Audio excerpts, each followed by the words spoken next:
Ini adalah tiang yang dulu pernah menegur atas orang yang sedang sholat di dekatnya. Kenapa? Waktu itu ada orang yang sholat di dekat tiang ini, kemudian dia baca surah Al-Quran, ternyata bacaannya salah. Ditegur sama tiang ini. Ditegur sama tiang ini bahwa ayat yang kamu baca itu salah, yang benar itu begini. Akhirnya dia yang sholat tadi pun membenarkan bacaannya berkat teguran tiang ini. Setelah dia salah, dia lihat ternyata tiang ini yang menegur, gak ada siapa-siapa. Makanya diabadikan lalu diukir di sini tulisan hadisariyah allati raddat alal musalli. Ini adalah tiang yang dulu pernah menegur atas orang yang sholat di sampingnya ketika salah baca Al-Quran. Kita dapat ambil pelajaran, jangankan manusianya, ulamanya, tiangnya aja alim nih tadi. Tiangnya alim. Luar biasa. Dan itu bukan hanya di sini. Ada lagi sebenarnya di Masjid Bafatol. Di Masjid Bafatol juga ada dia. Ya, teman-teman sudah dengarkan ada halusinasi cerita khayalan dari oknum Habib Balawi. Bahkan tiang juga pernah menegur orang karena salah baca ayat Al-Quran. Tiang yang ada di dalam sebuah masjid. Ini kebohongan sekaligus kebodohan yang diciptakan oleh Habib-Habib Yaman palsu yang sedang mencari popularitas dan ingin mencari peruntungan ekonomi di Republik ini. Sayang sekali masih saja banyak para muhibin yang tertipu dengan halusinasi cerita khayalan seperti ini. Entahlah sampai kapan umat muslim Indonesia, khususnya para pecinta Habib Yaman ini sadar kalau mereka selama ini dibohongi, telah ditipu mentah-mentah oleh para Habib-Habib Yaman ini. Halo semuanya, berjumpa kembali bersama saya di Evan TV. Nah teman-teman, kenapa umat Islam itu selalu dikaitkan di zaman sekarang ini mereka tertinggal dari segala macam aspek, termasuk dalam hal ini adalah aspek sains, ilmu pengetahuan, dan teknologi. Padahal dulu-dulunya Islam ini sempat berjaya dengan ilmu pengetahuan dan teknologi. Namun sampai di era sekarang, di zaman sekarang, Islam sudah dijauhi dengan yang namanya sains dan teknologi. Dan itu semuanya disampaikan oleh orang Islam itu sendiri. Mereka yang mengatakan di mimbar ketika mereka berceramah, mereka mengatakan bahwa dulu Islam mengalami kejayaan di abad-abad yang lalu. Islam dulu mengutamakan sains dan teknologi. Namun sekarang, Islam yang di era sekarang ini mengalami degradasi, mengalami penurunan. Karena umatnya tidak lagi mengedepankan ilmu pengetahuan dan teknologi, malah lebih sibuk bicara tentang surga dan neraka. Nah, kalau bicara tentang surga dan neraka ini, saya meyakini bahwa semua agama itu bicara tentang surga dan neraka. Semua agama itu punya tujuan yang baik, tujuan yang mulia untuk menyelamatkan umat manusia. Tidak ada agama yang kemudian ingin menghancurkan umat manusia di muka bumi ini. Namun kadang-kadang ada umat agama, dimana agama apa saja ya, bukan cuma Islam, itu banyak yang menjadi radikal, punya pemikiran yang primitif, pemikiran yang kuno, sehingga akhirnya mereka ini melenceng dari ajaran agama yang semestinya, dan mereka ini kemudian tertinggal dari aspek sains dan teknologi. Itu yang bilang itu orang Islam itu sendiri. Jadi bukan kita yang bicara karang-karang ya teman-teman. Nah, di sini juga saya akan menunjukkan ke teman-teman terkait dengan beberapa video yang cukup menyesatkan dari kaum Balawi. Ya, mereka ini orang-orang non-pribumi, warga pendatang yang tinggal di Indonesia tapi mencari peruntungan demi mendapatkan pengakuan sosial supaya dihargai, dihormati, disanjung, dimuliakan, dan lain sebagainya. Lalu di samping itu mereka juga ingin mendapatkan keuntungan ekonomi karena mereka bisa memeras umat dengan dalil-dalil agama. Kemudian mereka ini hidup dengan bergelimpangan harta, sementara umat atau pendukungnya malah hidup dengan utang kesana kemari, malah hidup susah dengan kekurangan segala macamnya. Nah, seperti apa videonya? Mari kita simak bersama-sama. Kumpulan ajaran sesat sekte Habib Yaman. Kumpulan ajaran sesat, 1. Merampok lebih baik daripada mengemis. Yang kelima, katakan kebenaran walaupun pahit ke dalam dan pahit keluar. Dan keenam, Jangan pernah bangga dengan pujian dan jangan pernah sedih dengan cacian. Dan yang terakhir, jangan pernah mengemis. Jadi secara langsung Rasulullah meridhoi kerjaan merampoknya, walaupun itu tidak dihalalkan, namun lebih afdol merampok dibanding mengemis. Lebih afdol merampok dibanding mengemis. Luar biasa kan? 2. Menghina sesembahan agama lain adalah bentuk ketaatan. Kok Tuhan-Tuhan yang disembah oleh orang-orang kafir nggak boleh dihina? Kan mereka udah hina semua. Dan menghina sesembahan-sesembahan itu kan sebetulnya taat. Arti salah satu bagian ketaatan kepada Allah adalah menghina Tuhan-Tuhan palsu. Salah satu bagian ketaatan kepada Allah adalah menghina Tuhan-Tuhan palsu. Sabar dulu, menghina Tuhan palsu yang mana dulu? Itu kan menurut versi kalian, beda dengan menurut versi dari agama-agama lain. Karena seperti yang saya sudah bilang di awal tadi, bahwa semua agama itu mengajarkan tentang kebaikan. Semua agama itu ujung-ujungnya mengajar tentang keselamatan. Surga dan neraka itu ada dalam setiap ajaran agama. Cuma mungkin cara pandang dan perspektif dari masing-masing agama itu yang berbeda untuk menyikapi hal-hal semacam itu. Namun sama saja saya rasa. Lanjut. 3. Berbuat maksiat dan tidak perlu ibadah, yang penting cinta Habib, pasti masuk surga. Datang Habib Sanjindan, ngeliat untuk jenazah tuh, pengen dibungkus, pengen ditutup kain kafannya. Beliau ambil kertas kecil, kertas kotak kecil, beliau tulis, ada yang ditulis sama beliau, ditaruh di bawah kepalanya si jenazah. Tutup. Sebelum ditutup, habis beliau tulis, ditaruh ke kertas, beliau bilang, "Man, gue tahu lo ibadahnya berantakan, tapi lo cinta sama dzurriyyat Nabi Muhammad, ikhlas dari dalam hati. Nanti kalau malaikat munkar nakir datang nanya pertanyaan kubur, jangan lo jawab, Mak. Kalau malaikat munkar nakir datang nanya pertanyaan kubur, jangan lo jawab, Mak. Lo kasih surat dari gue, lo masuk surga tanpa hisab." Lu kasih surat dari gue, lu masuk surga tanpa hisab. Mudah ya, untuk masuk ke surga saja harus melewati Habib. Padahal kita tahu bahwa mau masuk surga atau neraka itu kembali kepada pribadi masing-masing. Kalau kita melakukan dosa, ya itu kita tanggung sendiri untuk bawa ke surga atau neraka sana. Selama hidup di dunia ini kita berbuat baik kepada sesama dan lain sebagainya, tidak menipu, tidak curang, tidak fitnah, tidak bersaksi dusta, maka kita akan mendapatkan tempat yang terbaik, yaitu surga.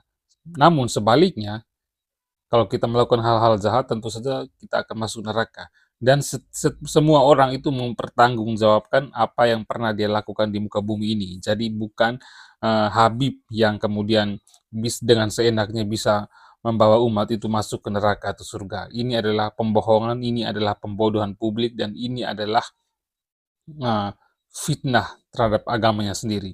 Menurut saya ini adalah bentuk penghinaan dan penistaan terhadap agama. Namun umat Islam tidak sadar kalau apa yang dilakukan oleh oknum-oknum Habib Yaman palsu ini adalah sedang mendegradasi agama mereka sendiri, sedang menistakan agama mereka sendiri.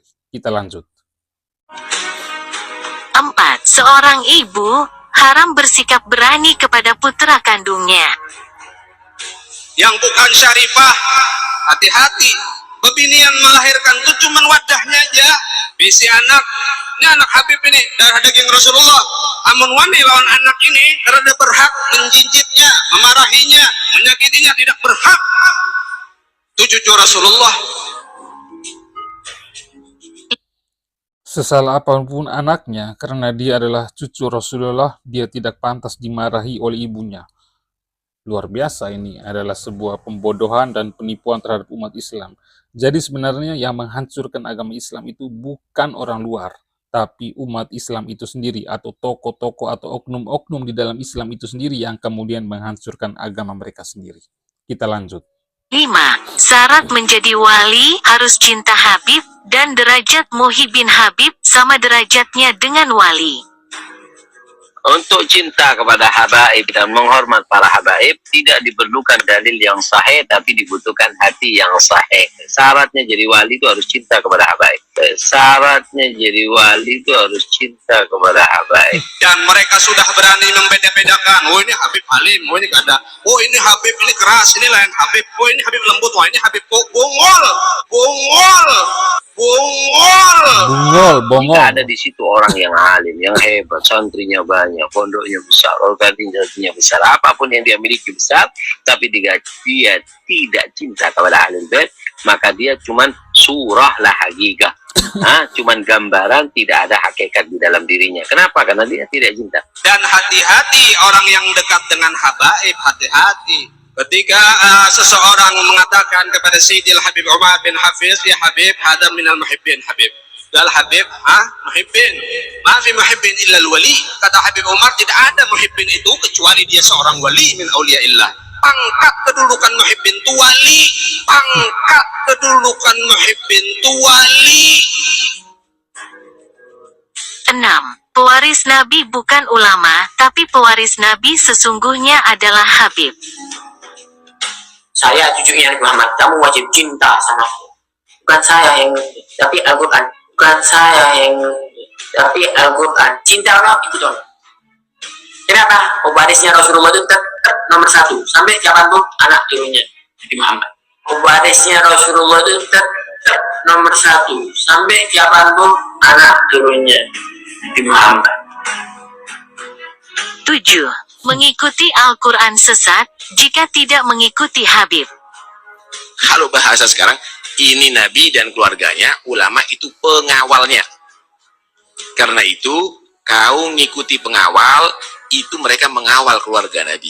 Itu ngikuti Al-Quran tapi nggak ngikuti habaib, keluarga Nabi SAW, Ahlul Bait Nabi, ente juga sesat.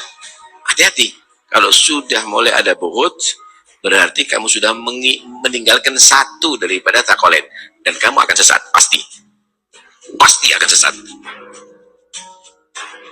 8. Menambahi rukun iman menjadi 7, yaitu iman kepada Habib. Orang yang sudah tidak percaya sama habaib itu kafir. Adanya habaib, ente mau yakin ada atau tidak, maka seperti itu juga ada keimanan kalian kepada Allah dan kepada Rasulullah. Biar tahu kamu, yang tidak percaya kepada habaib, ya kafir hukum.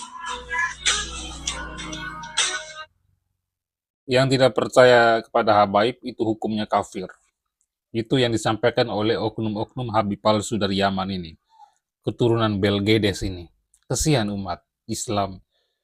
Akhirnya saling mengadu domba karena terjadi perpecahan di situ. Karena ada yang mendukung Habib palsu dari Yaman, ada yang tidak mendukung. Jadi terjadinya pro kontra. Nah, pro kontra ini kalau dibiarkan terus-menerus, maka antara sesama umat Islam saling adu domba. Dan suatu saat bisa menimbulkan yang namanya perpecahan. Kalau tidak segera untuk diamankan. Setidaknya kalau menurut saya mereka ini pantasnya untuk segera dipulangkan ke Yaman sana. Kita lanjut. 9. Habib Fakih Mukodam lebih istimewa dari Nabi Muhammad karena bisa miraj bertemu Allah 70 kali sehari. Imam Fakihil Muqaddam ini, saudara-saudara, beliau adalah pemuka Ba'alawi, beliau adalah pemukanya para sayyid, beliau adalah pemukanya para syarif. Sayyidul Imam Fakihil Muqaddam di dalam manaqib sejarah hidup beliau diceritakan bahwa Al-Imam Fakihil Muqaddam adalah orang-orang yang besar, beliau adalah orang-orang yang hebat. Bahkan diceritakan beliau pernah mi'raj, saudara-saudara, bertemu dengan Allah dalam satu hari 70 kali, saudara-saudara. Luar biasa 70 kali dalam satu hari.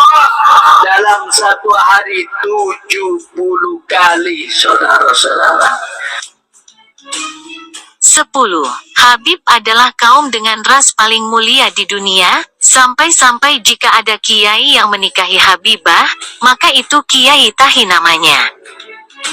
Baik apapun sukunya yang berani menikahi Syarifah, beritahu kepada habaib setempat, ulama setempat, pun tak mampu beri telepon dulu.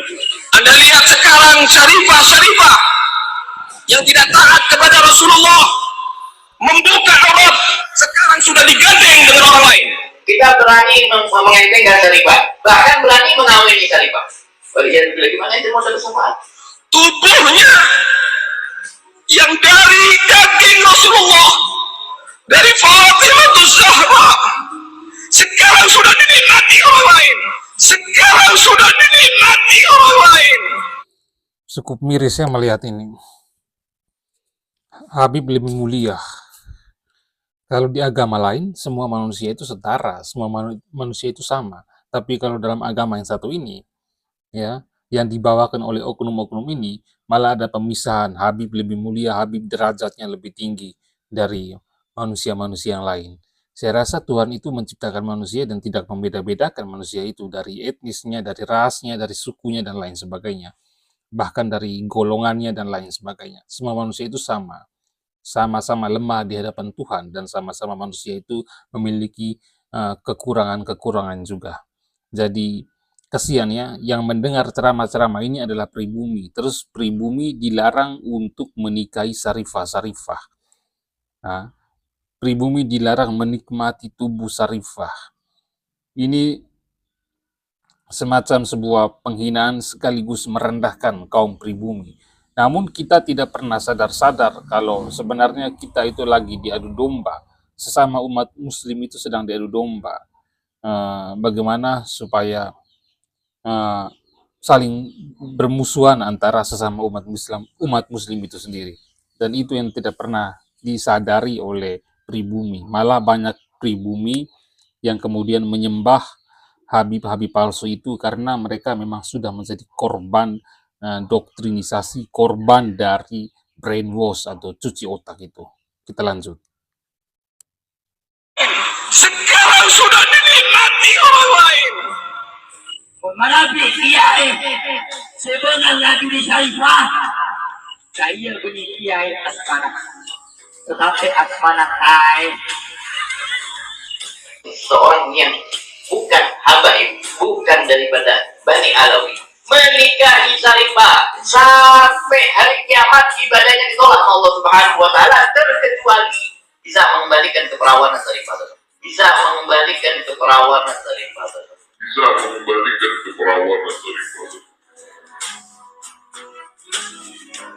Demikianlah kumpulan ajaran sesat sekte Habib, yang sebenarnya masih sangat banyak jejak digitalnya jika Anda mau menelusurinya. Salam waras untuk seluruh umat Islam bangsa Nusantara.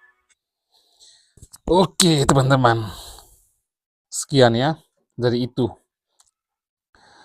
Jadi salah satu poin terakhir dari video tadi, itu dimana kalau ada orang-orang bukan keturunan Habib, terus atau seperti ulama atau kiai yang bukan keturunan Habib, kemudian dia menikahi Syarifah, maka dia itu tidak mendapatkan berkah. Kira-kira bahasanya seperti itu teman-teman. Jadi saya sangat kesian dan campur sedih juga melihat umat Islam Nusantara yang diadu domba, yang direndahkan harkat dan martabatnya, kemudian membeda-bedakan Habib lebih tinggi derajatnya ketimbang yang lainnya. Padahal apa yang saya yakini bahwa Tuhan menciptakan manusia itu sama, semua manusia itu sama di hadapan Tuhan. Begitu juga ada undang-undang di negara kita, termasuk juga undang-undang internasional yang mensetarakan manusia itu sama, tidak bisa membedakan manusia dari warna kulit, dari rasnya, dari etnis, dari golongannya, dan lain sebagainya. Nah, kembali lagi kepada umat muslim Nusantara, apakah kalian mau dibodohi dan dikibuli dengan cara-cara seperti ini? Ya, silakan kalian memilih. Kalau yang sudah terdoktrin dan sudah menjadi korban dari brainwash, mudah-mudahan kalian itu segera insaf, segera sadar bahwa kalian itu dibodohi. Demi apa? Mereka itu membodohi kamu demi mendapatkan pengakuan sosial dan juga demi untuk mendapatkan keuntungan ekonomi dari setiap ceramah atau dakwah-dakwah yang mereka lakukan. Nah, saya rasa sekian dulu apa yang saya sampaikan pada kesempatan yang baik ini dan sampai jumpa pada kesempatan yang berikutnya.